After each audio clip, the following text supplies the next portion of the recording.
I want to begin by taking a moment to acknowledge our ranking member, Senator Capito, other members of our committee, and our staffs on both sides of the aisle, as we commence discussions for the 2024 Water Resources Development Act, affectionately known to all of us as WRDA.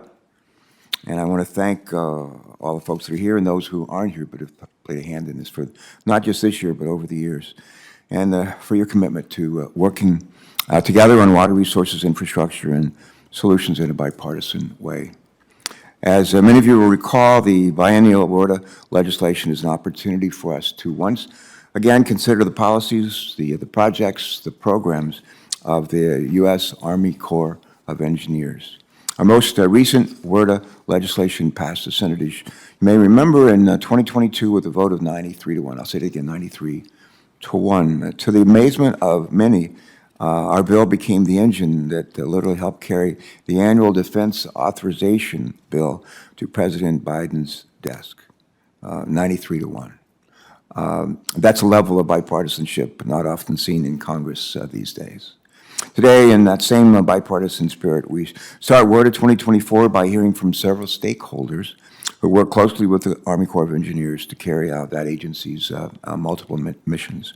As we know, the Corps collaborates with non-federal sponsors and stakeholders across the country, including states, including tribes, including industry associations and local organizations as well. These partnerships maximize the benefits of Army's core studies and projects and ensure that projects address community needs. As many on this committee have heard me say more than a few times, everything I do, I know I could do better, and I think the same is true for all of us. So today, we're particularly interested in hearing from our witnesses about your experiences, your perspectives on working with the Army Corps of Engineers, what's going well, and where are some opportunities for improvement. As we began the WRDA process with this hearing, I can't overstate the importance of collaboration between the Army Corps of Engineers and its non-federal partner. These partnerships are essential, especially as our nation continues to experience increasingly powerful storms, more devastating floods, and more intense and frequent droughts due to climate change. For example, just last week, we witnessed catastrophic flooding in Vermont and upstate New York. I've heard from our colleagues, maybe you've heard from our colleagues too, from Vermont and New York, what they've experienced and what their constituents are experiencing. The first half of 2023, the federal government responded to more than 30 extreme weather events, including the record-breaking heat wave in much of the country. I'm told that the temperature on our planet a week ago may have been the highest temperature on our planet ever. So it certainly got my attention. I suspect it's got the attention of all the rest of us as well. But this is staggering news when we consider that just 30 years ago, we expected to respond not to 30 extreme weather events, but to maybe 2 in the course of a year. And we'll discuss today the Army Corps' projects, how Army Corps' projects serve as our primary line of defense against these now all too frequent events and help protect vulnerable community as well as our economy. The Corps' work to enhance and restore our nation's coastline demonstrates how the agency's mission is critical in the fight against, not just against climate change, but certainly there.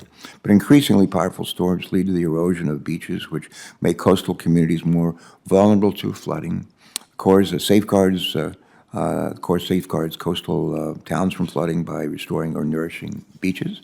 Coastal restoration not only helps to stabilize those beaches, but also prevents saltwater intrusion into inland areas, including valuable agricultural lands.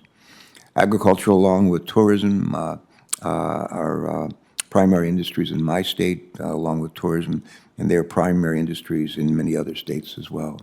That is a major reason why, like so many other coastal states, we are so grateful to the Corps for its restoration of the entire Atlantic Ocean coastline in our little state. A massive project that was completed just a few weeks ago, I'm told. This morning, we're going to hear a little bit more about that work to restore our bay beaches from Tony Pratt. Tony, welcome. It's nice to see you again. It's not just the coastal towns that need protection from flooding, though. Last year, a spring blizzard hit North Dakota, leading to the worst flooding, I'm told, of the Red River in more than a decade. That flooding resulted in considerable damage, not only to homes, but to businesses, to agricultural fields. The incident could have been even more devastating if not for the Army Corps' flood mitigation measures, like the Fargo, Moorhead projects, which we're going to hear about here today. And the Army Corps' vital work is not limited to protecting against extreme weather events. The agency and its partners also maintain our nation's inland waterways, as many of us know, the navigation system for our ports, which play a critical role in keeping our nation's economy moving. In fact, 99% of our overseas trade move through channels that the Army Corps of Engineers maintain. That's worth repeating. 99% of our overseas trade moves through channels that the Army Corps maintains. Without the Army Corps, we'd be dead in the water, and so would our economy. Literally. Yeah, literally. Now, with that in mind, we're going to hear today from the Port of Los Angeles, City of Angels, which is the largest port in the United States, handling some 20% of all incoming cargo shipments to our country. We're also going to hear about the Upper Ohio navigation projects, and the graduate of Ohio State is especially interested in hearing about that. But thanks to receiving more than $857 million from the bipartisan infrastructure law, this project is repairing locks on the Ohio River, which facilitate commerce and support the economies of both Ohio and our neighboring Pennsylvania.